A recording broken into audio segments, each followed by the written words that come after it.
संदर्भात बोलण्यासाठी आमदार एकनाथ खडसे आपल्यासोबत जोडले गेलेत। एकनाथ सर, ज्या पद्धतीने आज ही बातमी समोर आली आणि सगळीकडेच खळबळ माजल्याचं पाहायला मिळतंय, केंद्रीय मंत्री रक्षा खडसेंच्या मुलीची आणि अन्य काही मुलींची भर यात्रेमध्ये छेड काढण्यात आली, या संपूर्ण प्रकरणासंदर्भात आपण सरकारसोबत काही बोलणार आहोत का? नहीं सर, सर आवाज येतोय? हो एक आयजीएन से बोललो, एसपीएन से बोललो, सरकार संदर्भामध्ये चर्चा करण्यासाठी रक्षाताईंनी पण प्रयत्न केला। हां, आता या ठिकाणी हे निव्वळ त्यांनी छेडखानी केली असं नाही, तर त्यांनी त्या मुलींचे व्हिडिओ रेकॉर्डिंग करण्याचा प्रयत्न केला, तो मोबाईल जप्त करण्याचा पोलिसांनी प्रयत्न केला, त्या पोलिसाला मारहाण झाली त्या गुंडांकडनं। त्या मारहाण करणाऱ्यांमध्ये एक जो होता त्याच्यावर म्हणजे तो फरार आरोपी होता एका गुन्ह्यामध्ये, वॉरंट घेतलेलं होतं, त्याचं वॉरंट निघालेलं होतं आणि त्या पोलिसांनी 353 दाखल केला। पण अशा स्वरूपाची हिंमत होते कशी? एक फरार आरोपी येतो कसा, व्हिडिओ रेकॉर्डिंग, फोटोग्राफ्स वगैरे काढतो, मुलींची छेडखानी करतो, हे महाराष्ट्राच्या दृष्टीने फार गंभीर आहे। एकंदरीत पाहिलं तर पोलीस प्रशासनाचा धाक नाही असं चित्र याच्या माध्यमातून आपल्याला दिसत आहे।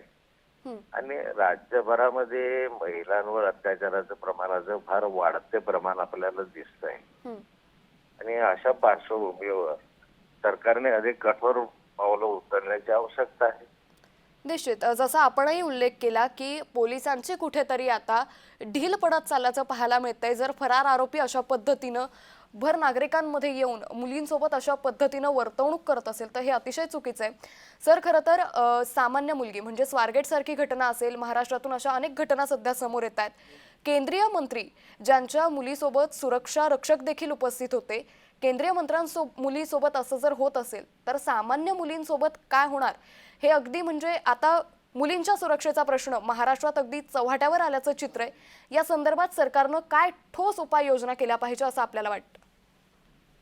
नाही, हे निश्चित आपल्याला जे वाटतंय की केंद्रीय मंत्र्यांच्या घरामधली ही स्थिती आहे, तर सर्वसामान्य माणसाचं काय हो, या संदर्भामध्ये सरकारकडून या संदर्भात मला वाटतं की शक्ती कायदा आहे, त्या शक्ती कायद्याची अंमलबजावणी होत नाहीये। तर एकंदरीत पाहिलं तर महिलांच्या संदर्भामध्ये जी कठोर पावलं उचलायला पाहिजे ते उचलले जात नाही, हा एक भाग। दुसरं, महिलांवर अत्याचार झाला किंवा अन्याय झाला किंवा छेडखानी झाली तर मुली सुद्धा पुढे येत नाहीत आणि स्वतःहून तक्रार करायला कोणी येत नाही, ही पण परिस्थिती आहे।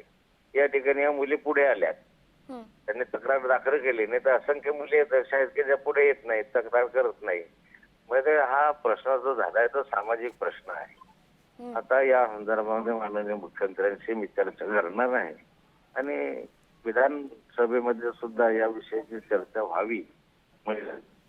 निश्चित।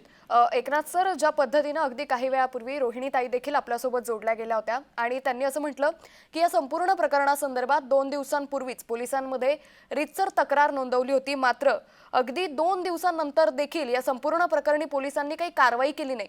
पोलीस प्रशासन जर अशा प्रकरणासंदर्भात कारवाई करत नसेल तर महिलांचा किंवा महिलांच्या कुटुंबांचा या संबंधातला विश्वास पोलिसांवरचा उडून जाईल असं चित्र आहे।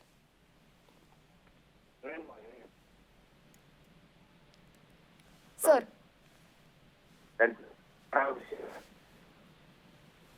निश्चित। एकनाथ सर, धन्यवाद आपण जय महाराष्ट्र सोबत साधलेल्या या संवादासाठी।